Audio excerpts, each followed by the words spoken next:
Welcome back. As devastating as the jobs numbers were on Friday, they were even worse for some. Unemployment among African Americans, 16.7%, 2.5 points higher than among whites. And Latino unemployment was even higher. That comes after small businesses, especially those in communities of color, were largely shut out of the government's Paycheck Protection Program, or PPP as it's known.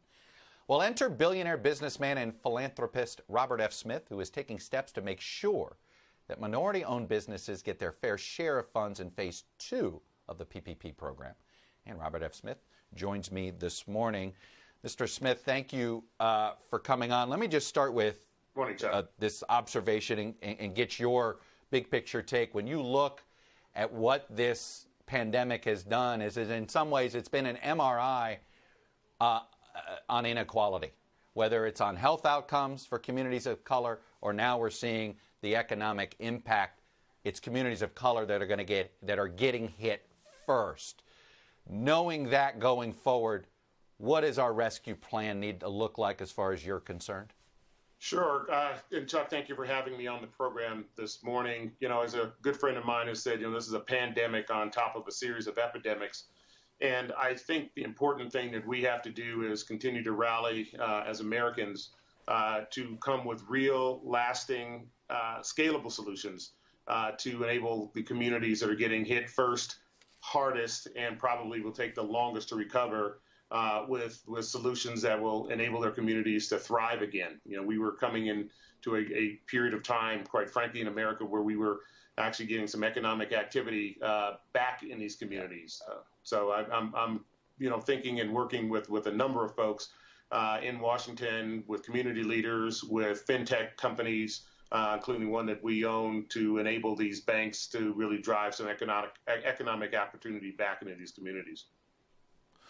What do you think, frankly, that Washington failed to understand about how small businesses, particularly in communities of color, what did they fail to understand about their banking relationships where this money just didn't get to them?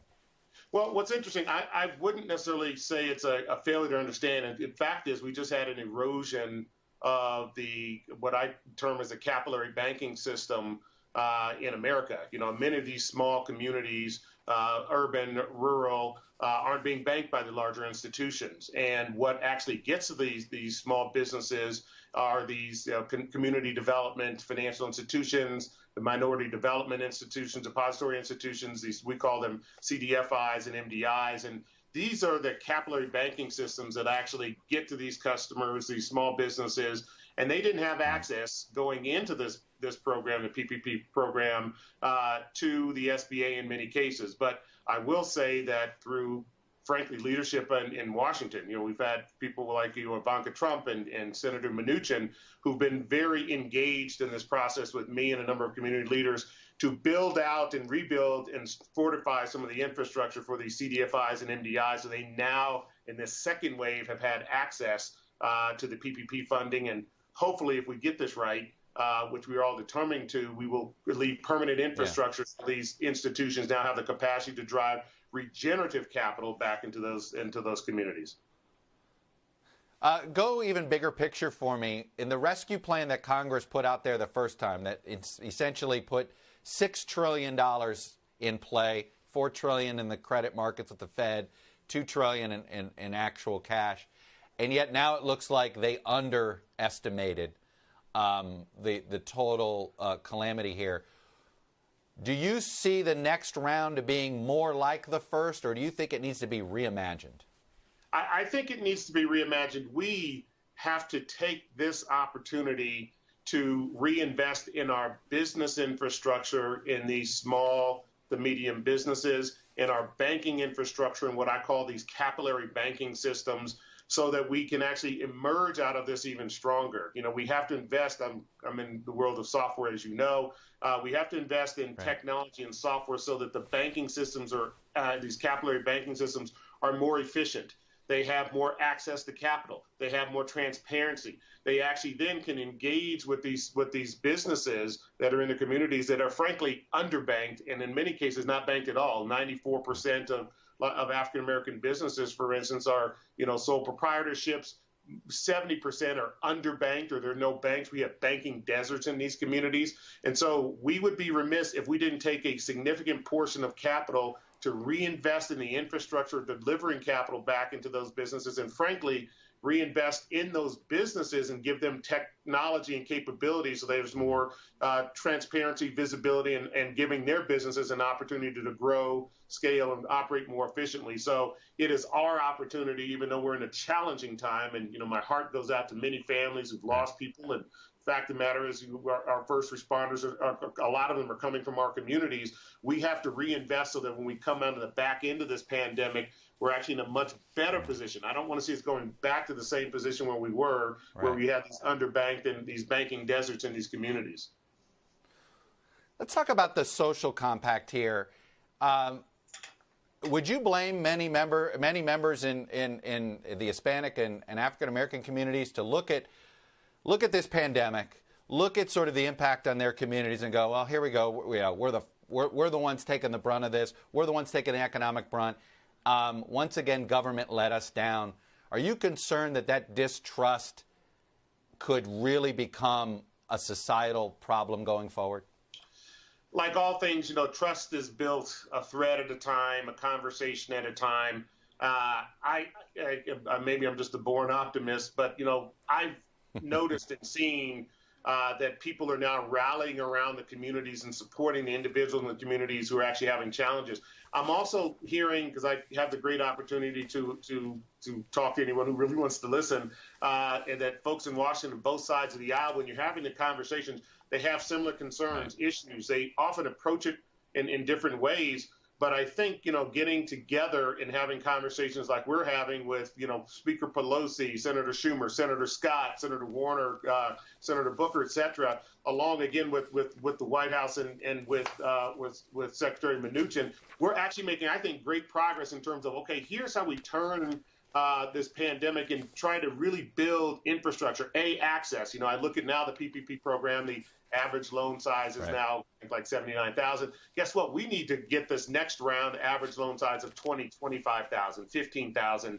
And we have to make it economic for these capillary banks to actually execute on that, which means we need tier one capital into those banking systems. They need access, continued access to the PPP federal lending facility. We need to ensure that these banks have the opportunity to integrate fintech solutions that are much more efficient, which makes it more efficient for them to actually process these loans. So it takes a community of people, it's one of those politics aside of people concerned about the citizenry here that we need to invest in the dynamic. And I see that and have a chance to engage in a way that gives me optimism that we're going to come out of the back end of this so long as people are still working like they are now with real scalable solutions. And I'm excited about that prospect.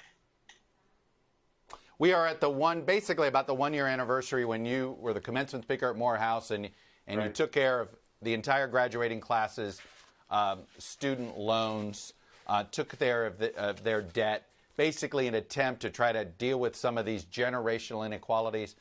And I can't help but in those same communities, what do you tell those young African American men who see what happened to that young man who was killed just going out for a jog? It certainly shines an uncomfortable light on those inequalities again. In exactly the same state, exactly.